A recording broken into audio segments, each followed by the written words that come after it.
Hello and welcome to Chain Reaction, a podcast series examining America's role in the world. I am your host, Aaron Stein, the Director of Research at the Foreign Policy Research Institute in Philadelphia. Every 2 weeks, we will talk to experts about a variety of topics and why they matter for U.S. foreign policy. On today's episode of the podcast, I speak with Afshon Ostovar, a professor at the Naval Postgraduate School, about recent incidents in the Persian Gulf and attacks on the tanker Mercer, and even allegations of a second attack, or at least hijacking attempt, on the Asphalt Princess. Enjoy the show. Hello and welcome. Today I'm talking to Afshon Ostovar, who is an associate professor at the Naval Postgraduate School and author of Vanguard of the Imam, about some recent incidents, continuing a trend, to continue a conversation we were having off microphone, of escalation and engagement between the Iranians and the Americans and the international community in the Gulf, in the Persian Gulf area. So Afshon, welcome back to the show. Yeah, thanks for having me. So, Afshon, the reason I wanted to bring you on is that, basically we've had two attacks, one clear and one muddled. I think we should start with the clear one because there's been reporting from CENTCOM and reporting for the G7 attributing to Iran an attack in the Gulf on an international crew. And perhaps you want to pick it up there about what happened and what we know about it. Yeah, I mean, from my understanding is that you had a sort of UAV loitering munition that targeted either some populated space on the Mercer Street tanker, and it was a lethal attack. It killed a British national and a Romanian national, I believe, and it was unlike any other attack that Iran has done on shipping. I think we can confidently say it was Iran. All sort of regional states seem to confirm that it was Iran. The United States, Israel, Britain, the G7, CENTCOM, the State Department have all sort of confirmed that they believe that it was Iran that did this attack. So I don't think the mystery is there. The tanker itself was operated by a shipping business that's owned by an Israeli billionaire, and so there seems to be this potential sort of Israel angle to it. And this is the third ship of theirs that's been attacked, I think, in the last 6 months by Iran. So it seems to fit sort of a pattern. But what broke the pattern is the use of loitering munitions or UAVs to target a vessel, and the fact that it was a lethal strike. And because it was a UAV, we think I would suspect that the intention was for it to be a lethal strike, and that is not an accident. It was sort of a very sort of cognizant and deliberate escalation of what they had been doing, and what they had been doing in previous attacks is mostly attaching limpet mines, which would either disable the vessel or harm it in some way, but would not be lethal and would basically send a signal. There have been other reports of potential torpedoes or rockets or missiles that have been fired at ships, and these are really hard to confirm. A lot of the early limpet mine attacks were originally confused as torpedo attacks. So it's difficult to know if Iran really has shot missiles or rockets at tankers before. But this, I believe, is the first use of drones to really target sort of the populated, portions of a vessel. And, so the escalation itself, I think, is significant because it really changes the game. This isn't just sort of about, sending a message that has sort of economic implications. It's sending a message that really has, I think, higher stakes and is much more likely to lead to, in-kind attacks against Iran, which, of course, could put us into a cycle of conflict, perhaps in the not too distant future. Not necessarily war, but tit-for-tat attacks. Yeah, it falls into a spectrum. What we're seeing and what CENTCOM and others have been increasingly warning about is that either Iran directly, and I think that all signs, at least all indications on the Mercer attack point to sort of Iran directly. Certainly its location, right? It was sort of at the midway point between Oman and Iran as it was about ready to enter the Persian Gulf. was, indicates that it probably came from Iran proper, or at least somewhere close to it. And you have something similar going on, both most prominently in Iraq, which is the use of similar type loitering munitions or one-way UAVs to strike at U.S. soldiers or at least U.S. basing infrastructure. Can you talk a little bit about where you think Iran's strategy is here? Because clearly this has been an escalation for the past couple of months, and something that has continued even at a time where, obviously we've had a change of government in Iran, but there was renewed diplomatic engagement between the two sides towards a U.S. return to the nuclear deal. Yeah, I mean, I think I think there are several layers to Iranian strategy. I think there's, I think Iran is sort of its approach is heavily shaped, I think, by sort of an emergent strategy philosophy, which is to say, sort of, we'll throw things at a wall and see what sticks. But I think, there's several layers to Iran's strategy. And I think the sort of primary, effort here is just to keep the pressure on full bore as much as Iran can against its adversaries, and particularly the United States, but also Israel and to a lesser extent neighboring states.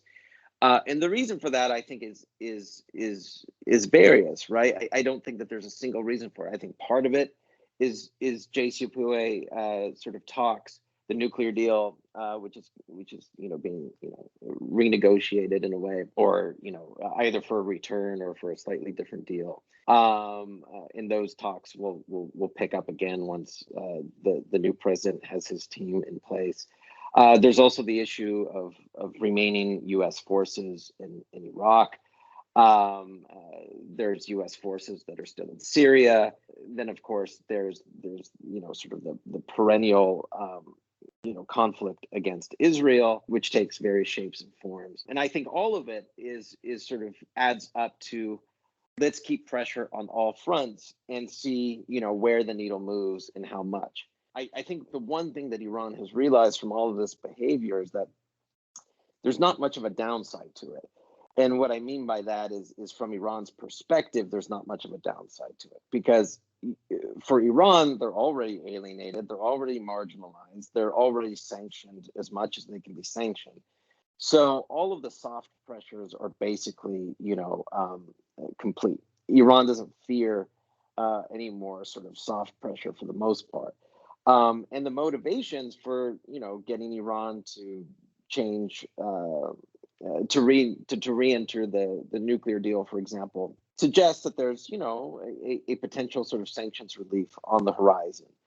So, and none of this is being jeopardized by Iran's behavior. So, Iran is able to, essentially maintain the status quo indefinitely because it doesn't fear any repercussions. It doesn't think that the United States rather is going to go to war with Iran. It's not going to invade Iran. It's not going to recommit forces to Iraq or to Syria. It's not going to drop bombs, at least not in any meaningful way on Iranian, proxies in Iraq, or Yemen or any other place. And it's certainly not going to, do that on Iran. So, I think Iran is sort of in this pattern where, it's not being called out in sort of in-kind ways, at least not by the United States, and yet it sees that it's getting some traction from its behavior through a stronger hand in diplomacy at the table of the JCPOA, and potentially a stronger hand in Iraqi politics. There really is no downside to it. Now, I think that's part of the story. I think there's another part of the story, and I tweeted about it the other day, and some people disagreed, some people agreed, and I don't really know if any of that matters. But for me, just kind of reading the tea leaves in Iran's behavior, it's very difficult for me to sort of believe that Iran is just is escalating these attacks with full confidence that a conflict won't break out. Meaning that that it wouldn't do these attacks if it felt that conflict was a possible risk of these attacks. I think that it not only knows that conflict is a risk, and by conflict I mean more conflict with Israel than with the United States. And I don't mean a total war, but I do mean some sort of shooting conflict. I think that they both understand that conflict is a possibility, and I think that there are aspects or parts of the IRGC leadership, if not most of the senior commanders, that would welcome, the opportunity to have a conflict. And there's reasons for this. I think sort of the common sort of Machiavellian thinking with this is, okay, there's unrest in Iran, there's protests in Iran, there's extreme discontent in the Iranian population, and increasing sort of anti-regime kind of positionality that Iranians are taking up in their protests. And Iran's got all sorts of crises: economic crises, financial crises, environmental crises, joblessness, inflation, all of that kind of stuff. That's not going to be solved by a return to the JCPOA. So, a war could be a forcing mechanism, or a conflict could be a forcing mechanism for the population, give them something else to think about, something else to concentrate on. I don't know if that's a motivation here. That might be sort of we would get that too sort of thing. But to me, what's happening more than anything else is that the IRGC feels that it is stronger than it's ever been, and feels that its adversaries are weaker than they've ever been. Not in terms of military capabilities, but just in terms of sort of their desire to be, to be part of a fight with Iran. And I think they, to put it mildly, or to be frank about it, I think they want the chance to launch some missiles, and to hit targets. I think they want this for both to be able to, message and prove their capabilities, but I also think that they feel that they want to sort of re-emerge from this long-standing ghost that's been haunting them since the Iran-Iraq War, where they were defeated essentially by a large alliance and partnership of their neighbors and foreign powers. And I think they feel that they're finally at the stage to sort of right those historical wrongs, and to sort of, like a phoenix, rise from the ashes and be strong and powerful again. I could be totally wrong about that. But Iran's behavior, as I've seen it change year over year, month over month, the last 5 years in particular, to me suggests that they're not only willing to risk a conflict, but I think they would not shy away from one, put that way. I fundamentally agree with you. And I always try to make this point, that I think the point of maximum leverage that the United States had over Iran, and perhaps in the Middle East more broadly, was like somewhere between April 2003 and, let's say, January 2004, which was at the height sort of American power after Afghanistan, after Iraq. And it began to steadily erode thereafter, culminating in the almost complete collapse of American leverage, in part instigated by the Iranian proxy war that they began running against U.S. forces in Iraq, and the trouble that we had. And we're still in, basically, 14 years later or more, well, if you backdate it to 2006, 14 years later. And so I agree with you is that there's self-contained U.S. sort of escalation control in terms of responding to these attacks. But where does it end? You suggested is that the IRGC may be itching for a fight, but I don't think they're itching for a direct fight. So is there a way that you can't properly, use coercive tools to raise the cost of these? Or do you think sanctions, and this sort of habit of increasing sanctions just will not have a deterrent effect, and we're just in for this continuing cycle? Basically, how do you break it? I mean, honestly, I don't think it's going to break until either Iran backs down or there's a conflict with Israel. I think it's leading to a shooting war with Israel, or Iran backing off. Those to me are the two most likely scenarios. Now, we've been on this sort of trend towards Iran conflict with Israel for more than a decade. I mean, most of my career, in a way, has been sort of shaped by questions of when will Israel attack Iran's nuclear program, right? Like, 2009, 2010, 2011, 2012. That was the question that everybody was asking. It seemed like it was not only sort of an if but a when question, and that sort of subsided with the JCPOA. But of course, we're very much back at that point.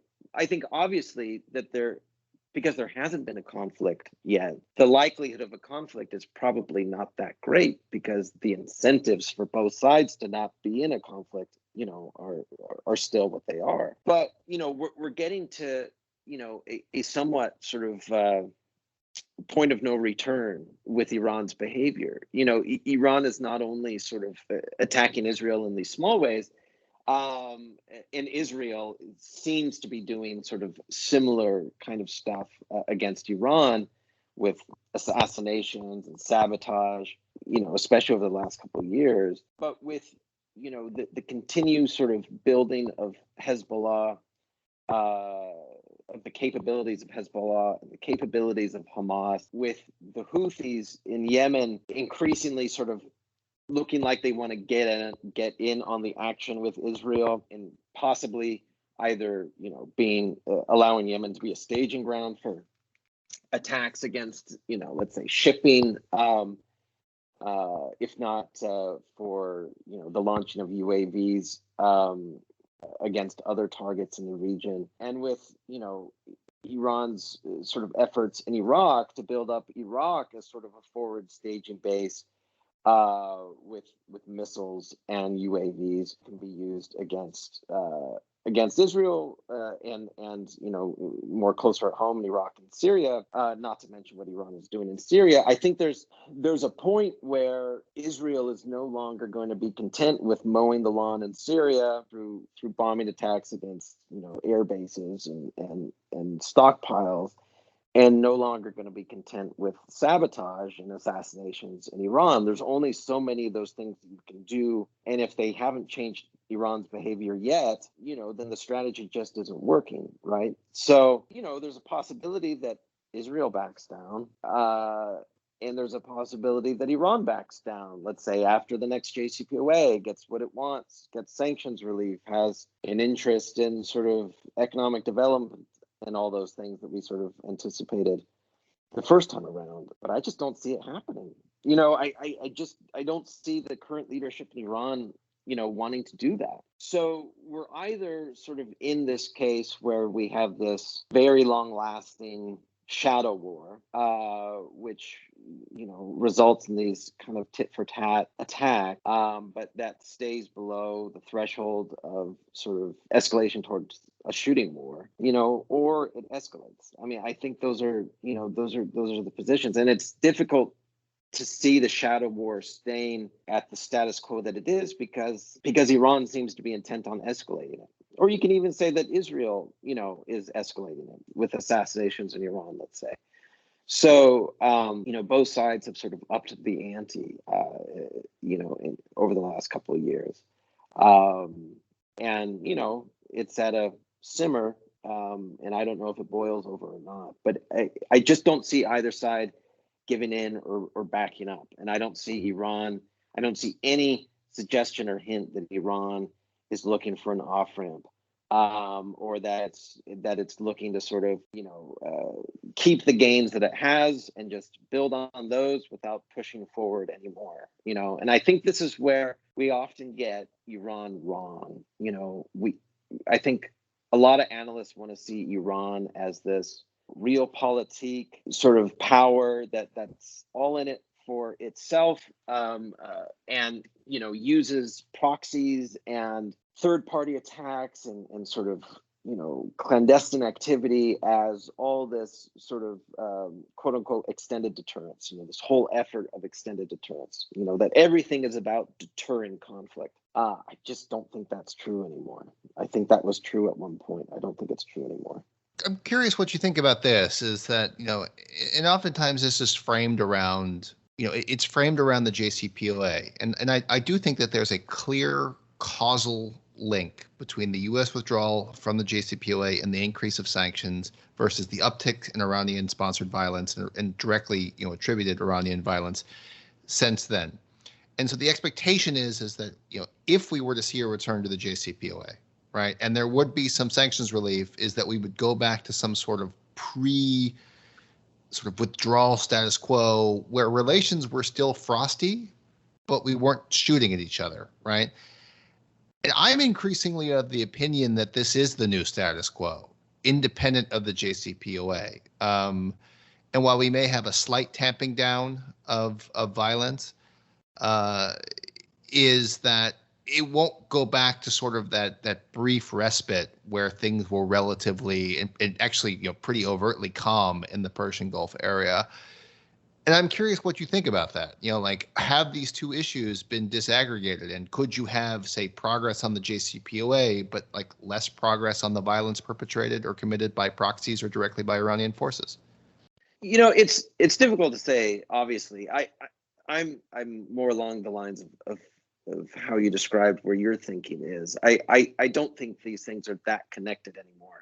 I think in some ways all of the issues that Iran is dealing with are connected, right? Its strategy is meant to sort of deal with all of them, but not in a really sort of specific or individualized way, right? It's not attacking shipping for issue X and attacking bases for issue Y and doing whatever. I think it's all just sort of part of a much larger effort to sort of use coercion and arm twisting as a tool, a tool towards what, I don't think they've decided, but I think, better to deal with somebody if you've got their arm behind their back and you're twisting it than to deal with them in a more neutral fashion. I think that's just sort of the mindset that they have, is that they would rather have their adversaries under pressure than not. I think, there's a potential if, Raisi said all the right things in a way in his inauguration speech about, returning to the JCPOA. And so that gave everybody lots of hope that the JCPOA can be, reestablished and we can get this issue solved. But I think, this is, for Iran, the JCPOA is not an opening to coming out of, the wilderness. It is just a way to get sanctions relief, and that's it. And they've already advanced their enrichment program, significantly. A nuclear weapon, as much as they've, put effort into understanding how to build one, is not going to give them, the same advantage as, controlling half the region, basically being untouchable by their adversaries. It's going to force China's hand and Russia's hand, and it's not going to get them the same sort of bang as what they're already doing. So I don't think that there's any sort of necessity that they need a nuclear weapon. So I think they're fine with keeping their enrichment program sort of, in stasis for the next decade or so. But I don't see them retreating on any other front. From Iran's perspective, these are totally unrelated issues, and it's not going to retreat, from any of the countries that it has influence in. It's not going to retreat from putting pressure on Israel. Israel's not a party to the JCPOA, and is not directly involved in it. So Iran's problems with Israel, I think, are seen as not connected to the JCPOA. And I think that Iran also gambles that at least the current administration in the United States and most of the European administrations are really, really loath to give up the JCPOA again. I think that they think that we value it more than they do. And if the United States ends up with another sort of more hawkish administration that wants to pull the plug on the JCPOA, they can do that too. They can play that game as well. I just don't think that they fear the United States at all. Feel that, they can sort of have their cake and eat it too. And, as Khamenei always says, the U.S. can't do a damn thing about it. I don't think that that's bluster. I think that that's really, how they see it, and I remember I made that point once on Twitter, and somebody's like, what are you talking about? Israel's been doing all this stuff, and the United States has put sanctions. Obviously Iran's adversaries can do something about it. But I think what Khamenei's point is not that you can't launch rockets or impose sanctions, but it's that you can't force or compel or coerce Iran to change its behavior if it doesn't want to. And I think that's sort of the point. And I don't see them wanting to change their behavior in any way, other than perhaps in the nuclear enrichment cycle. They've basically made the nuclear enrichment program to be, I don't know, like a bug light. It's something that everybody's attracted to, and it's something that all the states want to focus on. But meanwhile, it's not really their priority, and that's not what really gets Iran its influence or its power, or really helps it advance, its ambitions and goals. That's much more regional. Well, the nuclear program has a technical solution. The processes to build a nuclear weapon are well understood, and you can impose along those processes, essentially early warning radar that'll give you enough warning so that that stuff is coming. That's all that the JCPOA does, right? Like it's like for blocks of time, we have excess warning time from the warning time we already have, right? Right. And so that if they go down that path, we'll know it, and then you can make your decisions about how to deal with it, whether it's military action or different sanctions. Working through proxies is so intricate and sort of problematic to deal with because it splits the international community. And I would even simplify it further. It's like the Iranians know that the U.S. won't invade them. And so if you won't invade them and the threat of regime change is really off the table, right? Like it's really been off the table since the U.S. strategy in Iraq completely collapsed, you begin to be able to play with house money. I've always thought that. Any last thoughts before we wrap up here? We didn't talk about the second, more murky thing going on. I mean, do we want to spend like a minute on that before we wrap up, just because it's sort of indicative of a trajectory, or where do you want to take it as we wrap up here? Well, since you teased it, I think we might as well sort of mention it, or else there'll be a plot hole in this podcast. But yeah, so the second sort of incident, right, which came, I think just a week after the Mercer Street attack, was this strange kind of short-lived hijacking of the best named ship in the Gulf, the Asphalt Princess. It's great. It's really good. The most rock and roll name I think any ship can have. So I think that the only joy that I get from this tanker war, redux, is that all these fantastic names of ships, come into my Twitter feed, and I don't know, it's just a wonderful world of naming ships. But the Asphalt Princess was reportedly hijacked by Iranian commandos, or at least, Persian-speaking armed militants, which, I mean, people can sort of guess who's involved, but it's clearly the IRGC that was involved. Whether there's proof of that or not, I don't know who else it would be.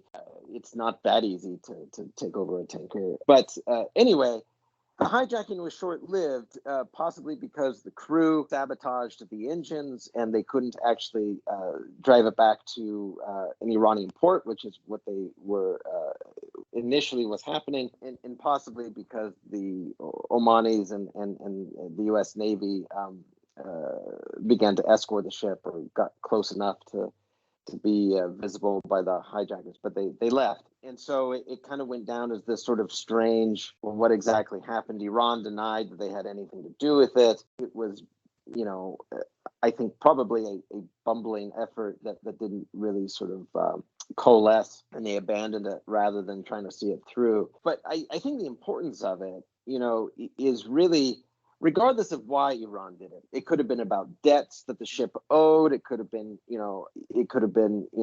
more strategic and sort of political. We don't really know because it didn't play out. But either way, I think the message was clear that Iran's doing some stuff, against shipping in the Gulf, and is willing to, really, really up the ante if it needs to, with lethal attacks, with hijackings, whatever, to disrupt sort of, kind of the atmosphere and the environment of shipping, in that part of the world, which of course drives up, insurance rates for all the shipping companies, and gives, all the regional states and businesses that operate these things, something to sort of think about. So whether it sort of succeeded or not, I think for Iran, they still got something out of it, because they messaged intent, and they messaged, sort of ability. This is something that we already knew that they could do. It does take some effort, but it's not impossible to pull off. But I think it just adds, more than anything, it just adds to sort of this second tanker war, as sort of just the way that I sort of refer to it as. And I think it just gives more sort of fodder to both, Iran's sort of adversaries, or the other countries in the region that are getting slightly annoyed by Iran doing this. It just adds another sort of layer to that case file. But I think for Iran, it also just, it helps them sort of establish their point that they're not going to allow this stuff. They're not going to allow shipping to sort of continue as is, so long as, they're under sanctions. So I don't know. I suspect we have a lot more of this in the future, whether it's every week or every month, or, a few times a year, I don't know. But it doesn't seem like it's going to abate anytime soon. Yeah, sort of a continuation of the trend. So with that, Afshon, thanks for coming on. Thanks for explaining all this. And, if you and I are correct, 'cause I think we actually think pretty similarly about this, you will be back on the show at some point to talk about more shenanigans. So hopefully we'll have a name as cool as the Asphalt Princess. Sounds good. Thanks, Aaron. All right. Thanks, Afshon, and thanks everybody for listening. Thanks for joining us on this episode of Chain Reaction. Be sure to subscribe to Chain Reaction on iTunes and Spotify, and don't forget to follow us on Twitter at the handle @FPRI. Chain Reaction is a podcast of the Foreign Policy Research Institute, a nonpartisan think tank in Philadelphia. For more information about this and other initiatives, be sure to visit www.fpri.org.